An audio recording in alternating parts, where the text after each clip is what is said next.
Welcome to Breaking Ties, a new you after divorce. This is your go-to source for practical advice and support for when the divorce process has finished. Join us each weekday for a quick chat where we'll cover a variety of topics related to post-divorce.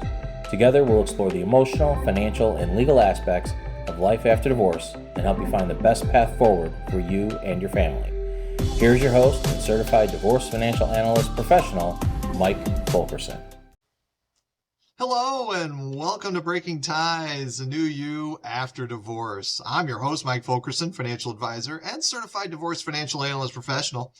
And today is a Mike Unscripted day. So there's no outline, there's no details or anything here that I don't want to miss or leave out. This is more off the cuff and me just, sharing some thoughts on a topic. And today's topic that we're going to hit on is being independent and confident. And going through the divorce process and coming out the other end, I felt, a little bit of a reset needed to take place in my personal situation.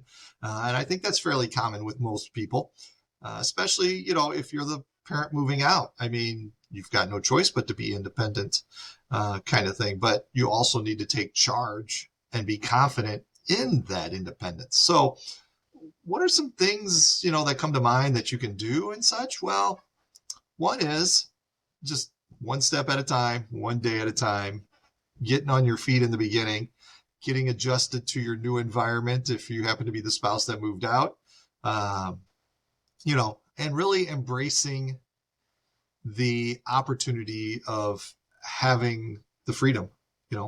Being single is not a terrible thing. Even if you're a single parent, it's not a terrible thing. If you're the parent that moved out, it's not a terrible thing.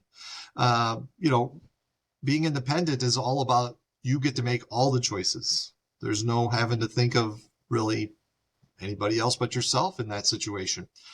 And I think you start off small, whether it's meals, it's exercise, it's starting a new routine of some kind, it's work, it's just any other changes you might want to implement. You start small, and as you become proficient, let's say, your confidence will likely increase. And so you'll start to gain more confidence and more self-esteem, if you will, for what you have going on.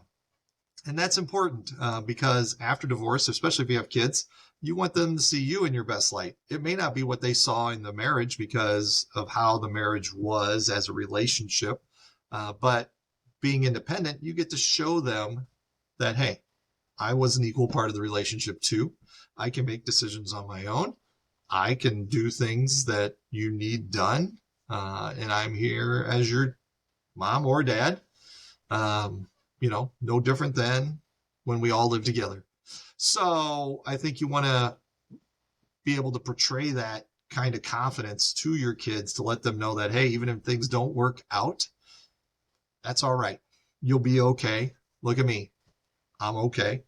Doesn't mean you have to particularly like the situation. It's just life, and that's where you're at. So part of it is moving on, letting go, and being the best version of you. I always like that saying. I know it's said a lot by a lot of different people, but really that's what you're working on, is the best version of you. So being independent and confident, I think, is one of those best versions. Allows you stepping stones to other places because you'll probably try new things. You'll meet new people. Life will go a direction that perhaps you didn't even anticipate. So that's going to do it on today's episode of Breaking Ties, a new you after divorce. I hope you like this edition of Mike Unscripted. Should you have any questions, I say it all the time, leave a comment, reach out. I'm happy to help. Divorce is not the end of your story. As you and I already know, it is the start of your next great chapter. And with that, have yourself a good day.